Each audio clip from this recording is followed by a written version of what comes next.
Hi, I'm Brandy. This is Hound Dog Hollow, and today I'm going to be doing another book review. This week's book is The Good Witch's Guide. I've had this book for quite some time. I got it in a subscription box some time ago, and I am committing this year to learning, to doing, and to reading what I have. And so I did read this book. It is a very nice little book with a ton of information. So I'm trying to get to the part where, so they start with Spellcasting 101, and they talk a little bit about different cultures, or different, different focusing mentally, different aspects of spellcasting.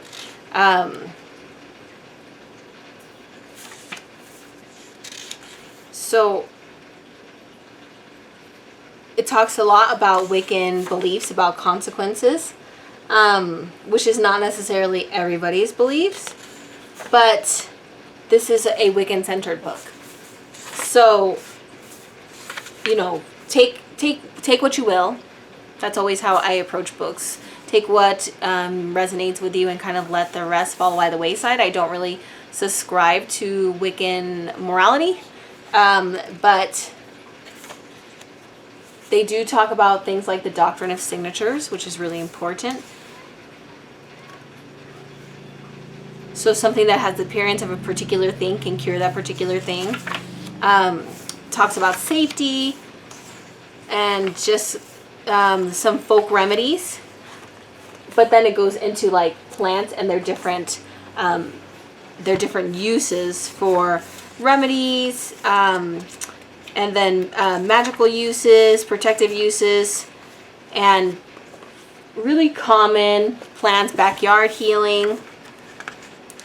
Then it goes into like aromatherapy. So it talks about the scents of the plants. So the scent of allspice does this, the scent of basil does this, and so on and so forth. As opposed to using the actual plant matter, which is a different thing entirely.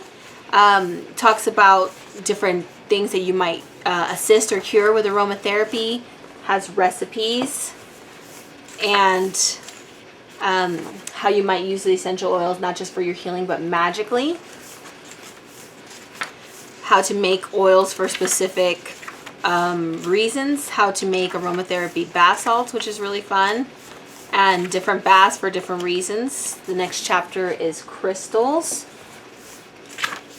and it goes through a variety of really common crystals, talking about colors, talking about simple ways that you could use them, simple ways that they can help you both magically and physically.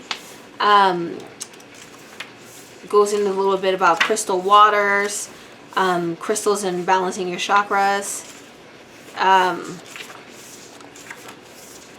Then it goes into spell casting with a long variety of spells for, like, you know, well-being, healing, cleansing, money, your basic love, your basic topics basically that most Witchy 101s would do. I would not even say that this is the Witchy 101. I would even say that it's more of a reference, because it doesn't, I don't think that it has the practical elements of that would be required in a 101, as in like, why am I doing the thing that I'm doing? But that could just be a bar that I have set for magical books, that they kind of like don't just tell you what to do, but why are you doing this thing? Which is not to say I'm not knocking this book. This is a helpful book. I just wouldn't think that this would be the only book that you would want to use, for my personal opinion. So then it talks about candle magic. And again, the Wiccans know this. True Wiccans do that. So that is a little bit not up my alley. And, you know, so I won't be keeping this book, but I do recommend it for people to ascribe to that belief set. And just, again, with the candles for specific things. Spirituality, it very briefly touches over cultures here. So Buddhists, mysticism and Kabbalah, Native American shamans, paganism, root work and conjure, trolldom, Reiki, calling on your gods, just meditation, just different spiritualities. They've got sweetening spells, freezer spells, just a very brief overview of everything. I don't think that this would give you foundational knowledge in any one thing. I think that books like this are meant to just give you a ton of information, just glossing over the surface, and you say, oh man, that sounds really interesting. I'm gonna get more books and learn more about this specific topic, which is not a bad thing. That's when people are like, oh, I'm a baby witch and I don't know where to start.